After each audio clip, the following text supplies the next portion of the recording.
My mother didn't go to school. My mother was one of the gentlest human beings I have ever met up till today. My mother was not educated, but she carried herself with such daintiness. You respected her. My mother picked her battles. I tell you something. When I was younger, my dad was still trying to make it in life and become comfortable. We lived in a face me, I face you kind of house. You know what I mean. And we had many neighbors who also had many children, like my father and my mother had many children. Sometimes while we are playing, tempers will rise and we may fight with the other children.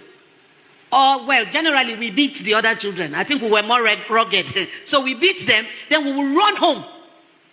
We'll run into the house, and my mom usually, she's sitting on her chair by our door. We'll run in, and she'll just still be sitting there. And the mothers of those children would chase us down, enter our house. They wouldn't even talk to my mother sitting there. Enter our house, go in there, and beat us up inside the house. And come out of the house and go, and my mom won't say anything. Not because she was a coward. She will wait for my dad to come home. And she'll say to him, I don't want to disrespect you by fighting. So go and tell that woman who came here to, or tell her husband that his wife came into my house to beat my children. It should not happen again. That's the kind of person my mother was. But she was also married to a man who didn't care. At least not at the beginning. He cared because he had nothing. And she was the one standing with him. She was the one going to farm with him to pay his school fees. She was the one that stayed when he was going to school, and the white people that came to my village carried him and sent him to school, sent him to England, She was the one there. And one day, many years down the line, he decided he needed another wife. So he takes off. He decided he needed another wife. Not that day. He had been cheating and cheating and cheating. Papa, share you are in heaven hearing me, no vex, but I have to tell them. He was cheating and cheating all over the place. Then one day he decided to marry one of the women and bring them home. And things shifted in our house. Before he married her, he brought her to the house. And my mom, for the first time I saw a lioness. She stood up. This woman will not enter my house. You cannot bring this woman. My mother was very small. I'm taller than her. My dad was very tall. One day I asked her when I was young, I said, Mommy, why did you marry such a tall man? Look how short you are. She said, wait until you marry. And I married a very tall man too. And then when I was married, she said to me, why are you marrying a very tall man? All right, so she stood in front of him.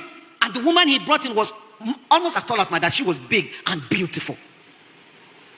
And my dad, for the first time in my life and in my mother's life, lifted up his hand and slapped my mother. She was pregnant with my youngest brother. He hit her and her nose began to bleed. I was 10 years old. I will never forget that. I remember what my mother was wearing. I remember where she was standing in our house. I remember the look on my father's face when he realized he had slapped this woman. But his pride wouldn't let him back down. And he told my mother, for daring to defy me. Then, that child my mother was giving birth to was number 10. My mom had 11 children. Some didn't survive. The first 2 I didn't meet. So, he told her to go get her bags and leave. Pack your things and get out of my house. And my mom turned with the blood on her nose and went to pack her things. She took the little girl she had brought from the village that was living with us. She said, let me take her back to her parents. And she took my little, forgive me, she wasn't pregnant with my little brother. She was pregnant with the last child, Abigail. So she took Timothy, who was about 2 years old then, and she was pregnant with Abigail, and she had the little girl. She packed her bags and she went outside. She was trying to get a vehicle. Now, when he hit her and told her to pack her things and leave, he left with the woman.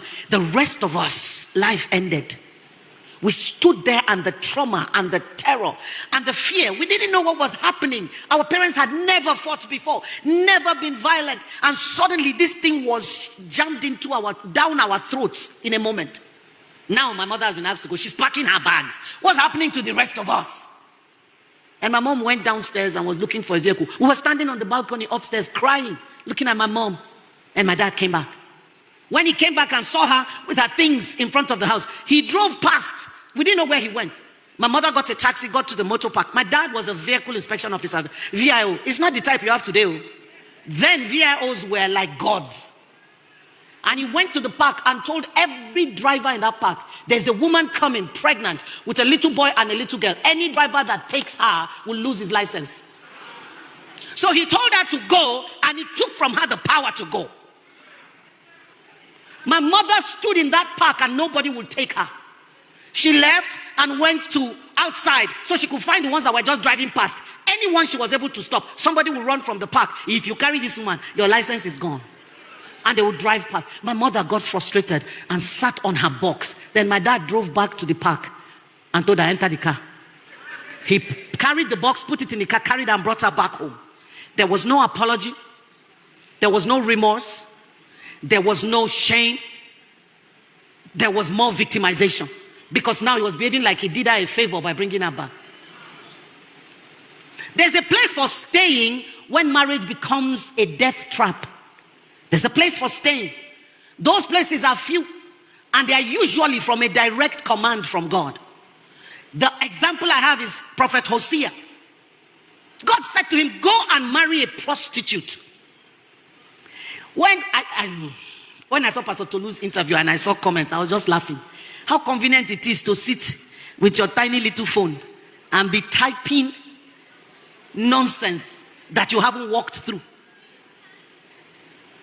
I wonder what social media would have said about Hosea then. No? Hey, he cannot be a prophet of God. This one, he cannot be God speaking. Marry prostitute care. Gonorrhea. HIV. He's a false prophet. He brought a prostitute to his house. She left him and went back to the men. God said, go and bring her back. He went and brought her back. She left again. God said, go and pay money and buy her back. Prophet of God marrying a prostitute that is not repentant. There's a place for staying. It's usually warfare. God will ask such a person to stay because there is war to be fought or there is a message to be passed across, but there are not plenty. All the other ones that are doing, like Mama Oshika said, Father Lord, if I sent myself, have mercy on me. Many of the people who are staying sent themselves. God did not ask you to stay. Anything that will strip you of personhood is not godly. And abusive marriages do that. They strip you of your sense of personhood, strip you of value. And what is the most heartbreaking is that we sit down and we accept it. It is my cross. Who told you that is what the cross means? I looked at my mom that day and I made a silent vow.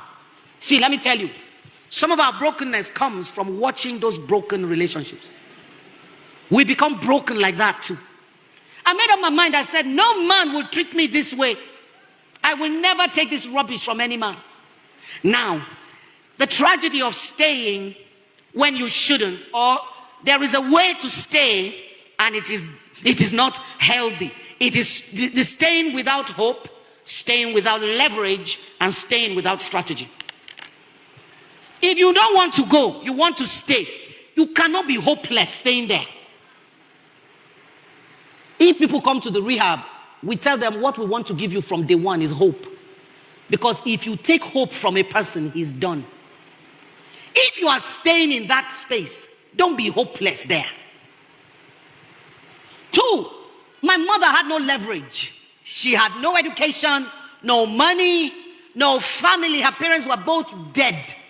And he knew her siblings were struggling. She was the one that used to take small from my father's house, who was very rich, and give to her siblings. So there was nowhere to go. She had to sit there. Please, those of you listening, don't leave your daughters without a place to go. My daughter was getting married. Somebody came and said, want to marry. I said, oh God, I don't know you. She brought you. She said she loves you. I love you too. I said, but please, did she tell you where she did her first degree? He said US. Did she tell you where she did her master's? UK. I said, can you quantify that in naira and kobo? He said, ma, that's a lot of money. I said, yes, money I could have used to buy Louis Vuitton and Louboutin and that. I said, I used it to raise a lady. So lady like that, she has attracted you now. I said, hear me well. I didn't raise a punching bag. Don't lay one finger on my daughter. The day you do that, I'll take her from you. You don't have a wife anymore. Man does say, why are you saying that? I say, oh God, say your own. This is my own. I am putting this boundary in place so this man knows what is okay and what is not okay. Do not hit my daughter. On that account, she will always have a room in my house. He said, Ma, my father never did it, so I have no example to copy. I said, God bless you, son. May we have men like that their sons can boldly say, my father didn't do it, so I don't have an example to copy. Then he said, but Ma, please, I want to say something. No? I said, okay. He's a lawyer. Hey, Ma, I don't know what I would do if she slapped me first.